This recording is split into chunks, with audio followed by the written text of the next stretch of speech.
Rules అంటూ ఇష్టారాజ్యంగా వ్యవహరిస్తున్న మెడికల్ మాఫియాపై బిగ్ టీవీ పోరాటం ఫలించింది.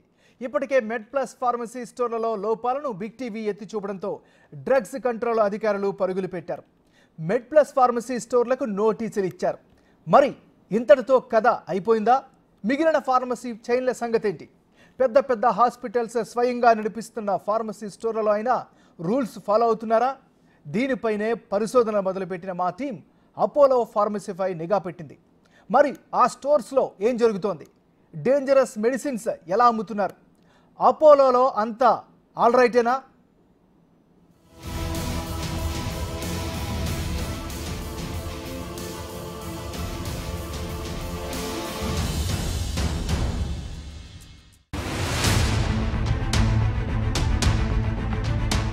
బిగ్ టీవీ కథనాలతో మెడ్ ప్లస్ ఫార్మసీ స్టోర్లలో డ్రగ్స్ కంట్రోల్ అధికారుల తనిఖీలు.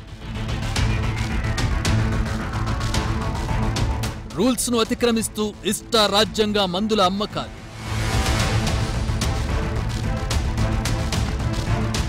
తెలంగాణలో 54 మెడ్ ప్లస్ స్టోర్లలో రూల్స్ వయలేషన్స్.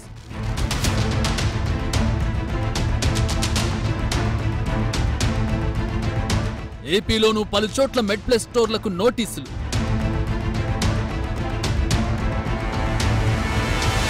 దేశవ్యాప్తంగా ఫార్మసీ స్టోర్లను నిర్వహిస్తున్న మెడ్ ప్లస్ మేనేజ్మెంట్ రూల్స్ ను ఎలా వయలేట్ చేస్తోందో, ప్రిస్క్రిప్షన్ లేకుండానే ప్రమాదకర మందులను ఎలా అమ్మేస్తోందో, అసలు ఫార్మసీ స్టోర్స్ లో కీలకమైన ఫార్మసిస్ట్ లేకుండానే ట్రైనీలతో ఎలా నడుపుతుందో బిగ్ టీవీ క్లియర్ కట్ గా చూపించింది.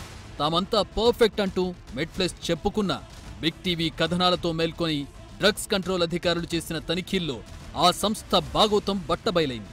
తెలంగాణలో డ్రగ్స్ కంట్రోల్ అధికారులు తనిఖీలు చేసిన 54 ఫార్మసీ స్టోర్లలో సీరియస్ వయలేషన్ ఉన్నట్లుగా తేలింది. బిగ్ టీవీ చెప్పినట్లే చాలా చోట్ల ఫార్మసిస్టులు లేరన్న సంగతి డ్రగ్స్ కంట్రోల్ అధికారుల చెకింగ్స్ లో బయటపడింది. ఇక స్లీపింగ్ పిల్స్ లాంటి ప్రమాదకర మెడిసిన్స్ కూడా ప్రిస్క్రిప్షన్ లేకుండానే అమ్ముతూ రెడ్ హ్యాండెడ్ గా దొరికిపోయారు మెడ్ ప్లస్ సిబ్బంది. షెడ్యూల్ డ్రగ్స్ అమ్మకాలకు సంబంధించి రిజిస్టర్లు లేకపోవడంపైన అధికారులు ఆగ్రహం వ్యక్తం చేశారు. నిబంధనలకు విరుద్ధంగా సాగుతున్న ఈ వ్యవహారంపై వివరణ ఇవ్వాలంటూ మెడ్ ప్లస్ స్టోర్స్ కు నోటీసులు జారీ చేశారు. ఇక మెడ్ ప్లస్ ఓన్ బ్రాండ్స్ తో అమ్ముతున్న మెడిసిన్ శాంపిల్స్ కూడా సేకరించి టెస్టుల కోసం ల్యాబ్ కు పంపారు. మెడ్ ప్లస్ ఇవ్వబోయే ఎక్స్ప్లెనేషన్, మెడిసిన్స్ పై రాబోయే ల్యాబ్ రిపోర్ట్ ఆధారంగా చర్యలు తీసుకుంటామంటున్నారు డీసీఏ డీజీ కమలాసన్ రెడ్డి.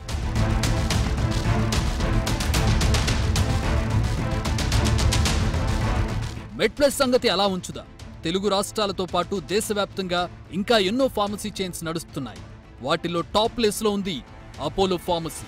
దేశవ్యాప్తంగా పేరున్న అపోలో హాస్పిటల్స్ అనుబంధ సంస్థ అయిన ఈ ఫార్మసీ చైన్ గల్లీ గల్లీకి విస్తరించింది. యాప్లో కూడా మెడిసిన్స్ అమ్ముతోంది. దేశవ్యాప్తంగా దాదాపు 5500కు పైగా ఫార్మసీ స్టోర్స్ అపోలోకున్నాయి. మరి వీటిల్లో అమ్మకాలు ఎలా సాగుతున్నాయంటూ నిఘా పెట్టింది బిగ్ టీవీ టీం. హైదరాబాద్లోని చాలా స్టోర్స్ కు వెళ్లి పరిశీలించింది. దాదాపుగా అన్ని చోట్ల అదే దందా. ప్రిస్క్రిప్షన్ లేకున్నా విచ్చలవిడిగా schedule H, schedule X1 drugs అమ్మేస్తున్నారు. రెస్టల్ టాబ్లెట్స్ కావాలంటూ బిగ్ టీవీ ప్రతినిధి అడగగానే ఎలా ఇచ్చారో చూడండి.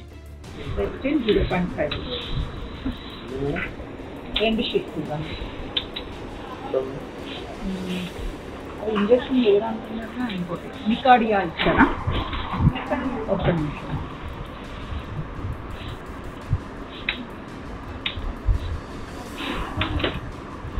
ఇప్పుడు ఏమేమి ఇచ్చారు?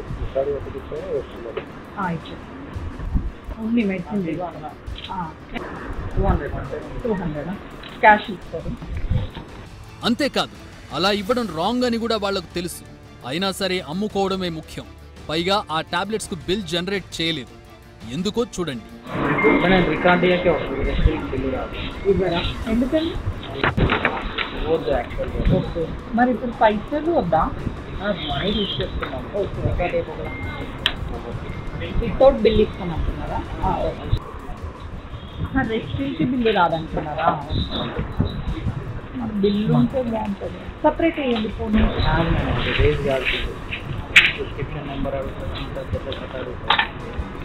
మన దగ్గర ప్రిస్క్రిప్షన్ లేకున్నా అపోలో ఫార్మసీ స్టోర్లలో ఎలాంటి మెడిసిన్ అయినా కొనేయొచ్చు. నోటితో చెబితే ఇచ్చేస్తారు. లేదంటే వాట్సాప్లో మనకు మనమే టైప్ చేసుకుని చూపించినా సరే schedule H, schedule X1 medicines ను అమ్మేస్తారు. ప్రిస్క్రిప్షన్ కావాలంటూ ఏ స్టోర్లోనూ బిగ్ టీవీ ప్రతినిధులను అపోలో ఫార్మసీ సిబ్బంది అడగలేదంటే ఎంత నిర్లక్ష్యంగా పనిచేస్తున్నారో అర్థం చేసుకోవచ్చు. ఇదిగో ఈ స్టోర్లో అమ్మాయి చెబుతున్న మాటలు మీరే వినండి. మ్యాగ్నెట్ స్టోర్లో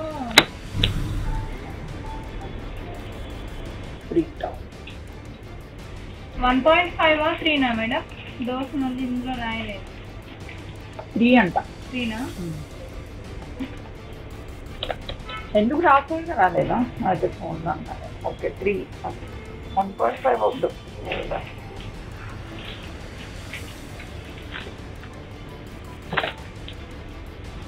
మ్యాగ్నెట్స్లో 1.5 అవైలబుల్ ఉంది మేడం. 1.5 ఇవ్వండి. ఇప్పుడు కావాలా?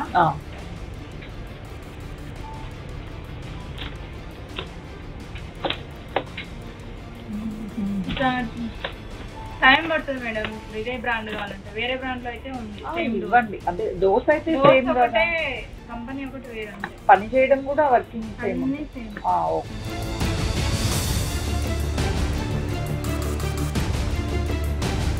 అది 499. మెడిసిన్స్ విషయంలో ఏ డోస్ వేసుకోవాలన్నది డాక్టర్ డిసైడ్ చేస్తాడు. ఇష్టం వచ్చినట్టు డోసులు వాడితే రోగి ప్రాణాలపైకొస్తుంది. కానీ అపోలో స్టోర్లో సేల్స్ పర్సన్ చెప్పిన మాటలు విన్నారు కదా. మ్యాగ్నెక్స్ 40 ఇంజెక్షన్ 1.5G కావాలా 3G కావాలా అని ఆమె అడిగి 3G ఇవ్వమంటే అది లేదని చెప్పి 1.5Gనే ఇచ్చేసింది. పైగా ఆ బ్రాండ్ లేదంటూ జోస్టమ్ 1.5G వేరే బ్రాండ్ ఇంజెక్షన్ సేల్ చేసింది. ఇలా డోస్ ఏదంటే అది ఇచ్చేయవచ్చా? ఫార్మసీ రూల్స్ అందుకు అనుమతిస్తాయా? యాక్ట్ ఏకేటీ ఉంది కదా. ఓకే. 4 అంట. ఏకేటీ for 1 sheet, కాంబుటల్ 1 sheet,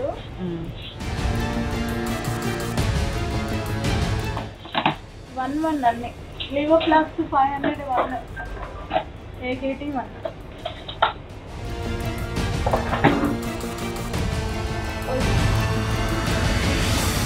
A store చూసినా ఏమున్నది గర్వకారణం. ప్రతి చోట ఇదే తంతు. మెడ్ప్లస్ కంటే ఈ విషయంలో ఆకు ఎక్కువే చదివినట్లుంది అపోలో ఫార్మసీ. అంత పెద్ద సంస్థ అయినప్పటికీ జీతాలకు కక్కుర్తిపడి స్టోర్లలో ఫార్మసిస్టులనే నియమించడం లేదు. 24 గంటలు పనిచేసే స్టోర్లలో కూడా కేవలం ఒకరే ఫార్మసిస్ట్. అది ఒక షిఫ్ట్లోనే ఉంటారు. మిగిలిన సమయం అంతా ఫార్మసీకి స్పెల్లింగ్ కూడా తెలియని వాళ్లే మెడిసిన్స్ అమ్మేస్తుంటారు.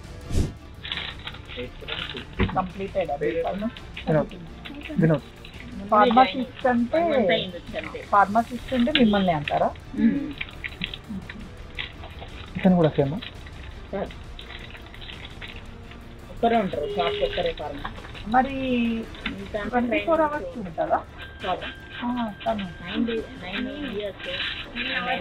hours. మిగతా టైం మీరు ఉంటారా? లేదు, షిఫ్ట్లు ఉంటాయి. 5 members ఉంటే ఫార్మసిస్ట్ ఒక్కరు ఉంటారు. తను వెళ్ళిపోయాక ఇంకా సీనియర్స్ ఎవరైతే ఉంటారో వాళ్ళు 11. అపోలో పేరు గొప్పగా ఉన్నా వ్యవస్థ మాత్రం నాసిరకమే అనడానికి ఇలాంటి ఎగ్జాంపుల్స్ ఎన్నో. ఫార్మసీ కౌన్సిల్ రూల్స్ ప్రకారం ప్రతి మెడికల్ దుకాణంలో ఫార్మసిస్ట్ కంపల్సరీగా ఉండాలి. ఆ సర్టిఫికెట్ ఉంటేనే ఫార్మసీ స్టోర్ నడిపించడానికి అనుమతినిస్తారు. కానీ ఫార్మసిస్టులను పెట్టుకుంటే జీతాలు ఎక్కువ ఇవ్వాలన్న కారణంతో 10th ఇంటర్ క్వాలిఫికేషన్ ఉన్న వాళ్ళని ఫార్మసీ స్టోర్లలో నింపేస్తోంది అపోలో మేనేజ్మెంట్. అసలు ఏ మెడిసిన్ దేనికి వాడతారో ఏమాత్రం అవగాహన లేని వాళ్లతోనే అమ్మకాలు సాగిస్తోంది. ప్రిస్క్రిప్షన్ లేకుండా అమ్మకూడని ఎన్నో మెడిసిన్ కేవలం నోటి మాట మీదే అపోలో ఫార్మసీలో అమ్మేస్తున్నారు. మీరేంటి బీటెక్? అర్థమవలేదు. 10th. ఓకే. వేకెన్సీ ఉన్నాయా అన్న?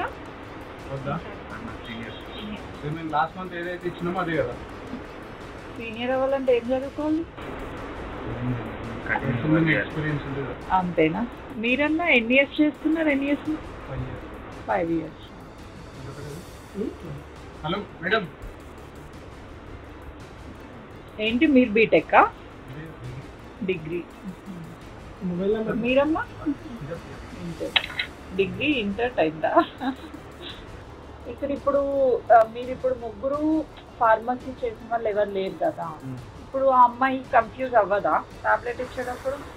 డైరెక్ట్ మీరు చెప్పిన మెడిసిన్ కొట్టి డైరెక్ట్ అది రేట్లు సబ్స్టిట్యూట్ అది సిస్టమ్ ఓకే అపోలో అనేది అల్లాటప్ప సంస్థ కాదు, ఇండియాలో టాప్ మోస్ట్ బ్రాండ్స్లో ఒకటి. అలాంటి సంస్థ ఫార్మసీ స్టోర్లను ఎలా నడపాలి, ఎంత పగడ్బందీగా నిర్వహించాలి? కానీ ఇలా తెలిసి తెలియని వాళ్లతో మెడిసిన్ సేల్స్ చేస్తుంటే జరిగే నష్టానికి బాధ్యత ఎవరిది? ఈ పిల్లాడు చెప్పే మాటలు వింటే మీకే అర్థమవుతుంది మెడికల్ షాప్స్ లో ఎలాంటి దందా జరుగుతుందో. గంజి తెచ్చుకుంటారు. ఎక్కడ వెళ్ళి తెచ్చుకుంటారు? దూరపేటలో. ఇంకా దూరపేట ఒక్క చోట. అది ఎంత దొరుకుతుంది అన్న? అది 500 600 దొరుకుతుంది. ఇంకా ఇప్పుడు అది దొరకకపోయింది అనుకో ఏం చేస్తారు? టాబ్లెట్లు తెచ్చుకుంటారు. ఏం టాబ్లెట్లు? అవి మొత్తం టాబ్లెట్లు తెచ్చుకుంటారు. ఎక్కడ అమ్ముతారు అది? అది మెడికల్ షాప్లో అమ్ముతారు. గాంజా, ఇతర డ్రగ్స్ దొరకనప్పుడు ఫార్మసీ స్టోర్లలో దొరికే టాబ్లెట్స్, ఇంజెక్షన్లనే వాడుతున్నారు డ్రగ్స్ బాధితులు. రూల్స్ ప్రకారం ఫార్మసీ స్టోర్లు పనిచేస్తే ఇలా మత్తు కలిగించే మందులను విచ్చలవిడిగా అమ్మే అవకాశమే ఉండదు. ఎంతసేపు ఖర్చెంత, లాభాలెంత అని చూసుకోవడమేనా? ఫార్మసీ రూల్స్ను పాటించాలన్న సోయి ఉండదా? అసలు ఇంత ఓపెన్ గా అపోలో ఫార్మసీ రూల్స్ వయలేట్ చేస్తుంటే డ్రగ్స్ కంట్రోల్ అధికారులు ఏం చేస్తున్నారు? ఎప్పటికప్పుడు తనిఖీలు ఎందుకు చేయడం లేదు? Schedule H1, schedule X drugs విచ్చలవిడిగా అమ్మేస్తున్నా సీరియస్ యాక్షన్ ఎందుకు తీసుకోవడం లేదు? అపోలో బ్రాండ్ చూసి ఆగిపోతున్నారా, లేక ఇంకేదైనా కారణముందా? ఇదేదో ఓ బ్రాండ్కు వ్యతిరేకంగా బిగ్ టీవీ చేస్తున్న పోరాటం కాదు, ఫార్మసీ స్టోర్ల వ్యవస్థలో ప్రక్షాళన కోసం చేస్తున్న పోరాటం, యువత మత్తులో చిత్తవకుండా కాపాడేందుకు చేస్తున్న ప్రయత్నం.